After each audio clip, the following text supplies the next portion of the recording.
कर्नाटका के पूर्व डीजीपी ओम प्रकाश की हत्या जो है उनकी पत्नी पल्लवी ने बेंगलुरु स्थित उनके आवास पे कर दिया और हथियार का इस्तेमाल किया, चाकू और मिर्ची का स्प्रे। इसके पहले भी जो है एक पत्नी ने जो है अपने पति का हत्या किया था, खूब चर्चा हुआ था। हत्या करने के बाद उन्हें ड्रम में डाल दिया था।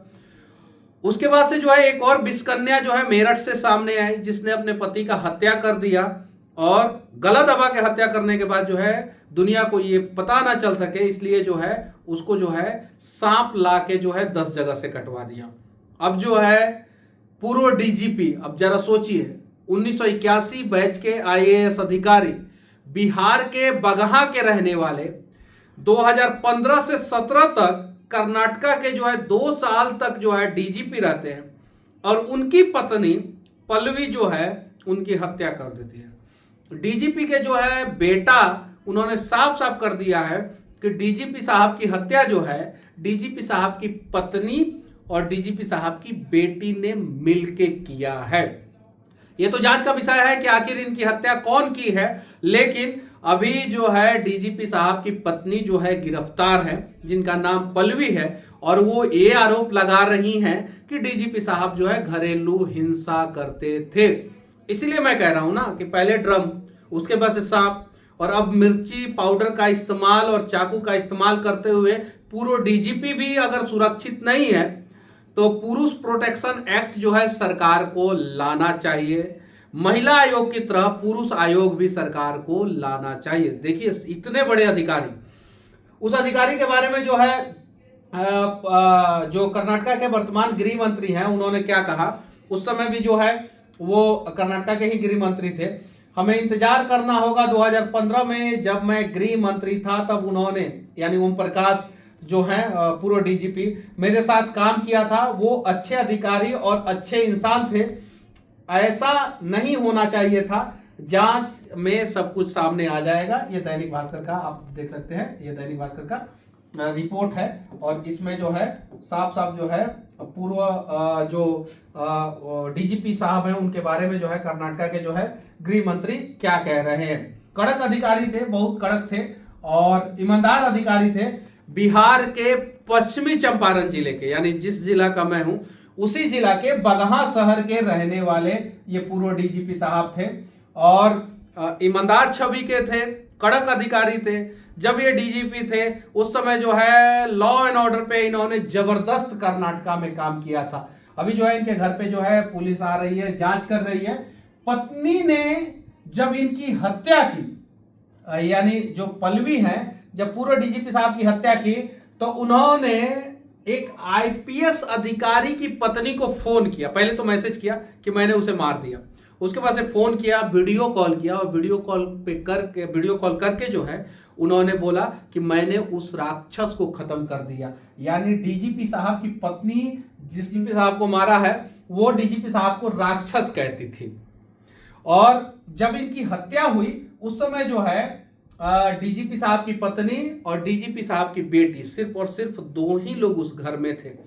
और डीजीपी साहब की पत्नी पल्लवी ने जब दूसरे अधिकारी की पत्नी को फोन किया तो उस अधिकारी की पत्नी ने सबसे पहले जो है पुलिस को फोन करके ये सारी जानकारी दी। देखिए इन्होंने क्या कहा फोन पे, मैंने राक्षस को मार दिया। पंजाब केसरी का ये रिपोर्ट है, देख सकते हैं आप। पूर्व डीजीपी की हत्या करने के बाद बोली पत्नी, ये पूर्व डीजीपी की पत्नी है और पूर्व डीजीपी साहब है। फोटो में सब कुछ ठीक दिख रहा है, लेकिन रियल लाइफ में इस पत्नी ने जो है अपने पति की हत्या कर दी है।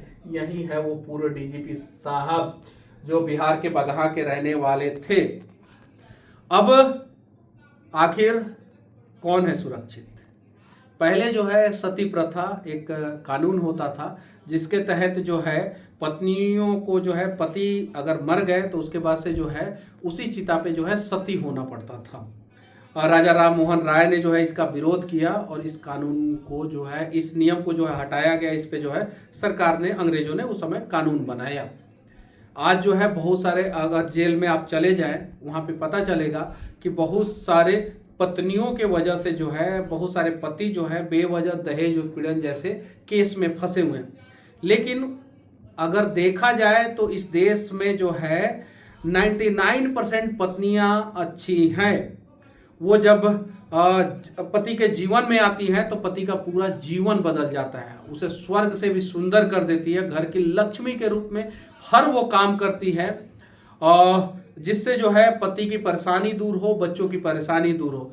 लेकिन इस प्रकार की पत्नियां के खिलाफ जो है सरकार को कानून लाना ही पड़ेगा, वरना जो है ये लोग नाजायज फायदा उठाएंगे और धीरे धीरे करते करते आईपीएस आईएएस अधिकारी भी सुरक्षित नहीं है, अगली बारी जो है नेताओं की भी हो सकती है।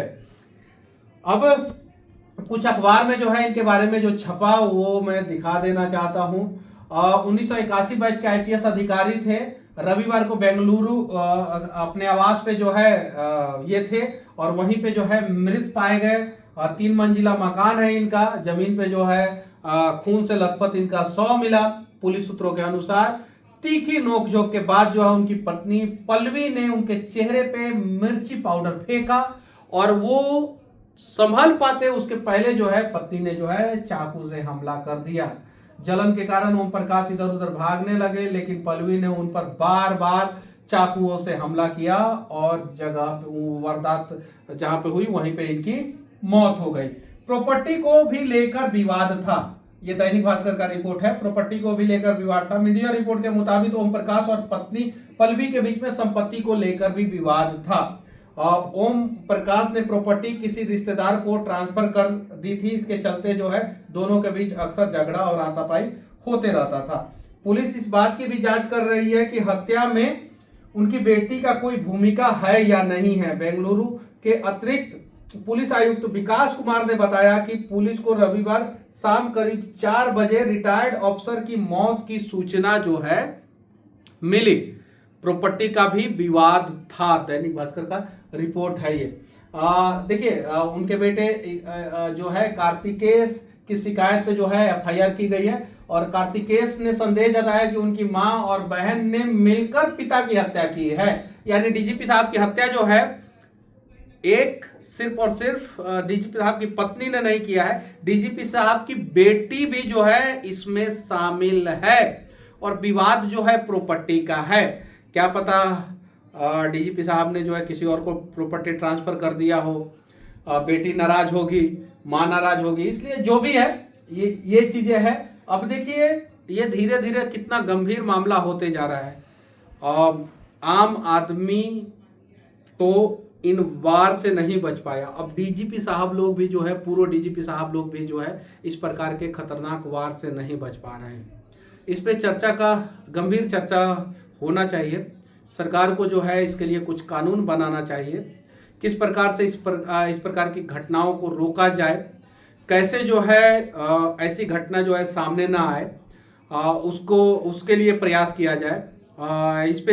इस प्रकार की घटनाओं को रोकने के लिए सरकार को कोई नियम और कानून बनाना चाहिए। पति प्रोटेक्शन एक्ट भी आनी चाहिए, साथ ही साथ पुरुष आयोग का भी निर्माण होना चाहिए और इस प्रकार की घटनाएं सामाजिक स्तर पे कैसे कम हो, इस पे जो है आप लोगों का क्या राय है कमेंट करके जरूर बताएं।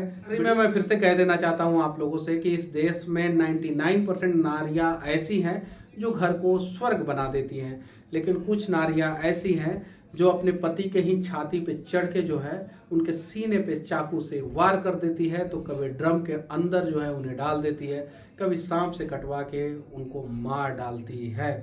उन लोगों का अंजाम जो है सलाखों के अंदर आजीवन कारावास या फांसी की सजा।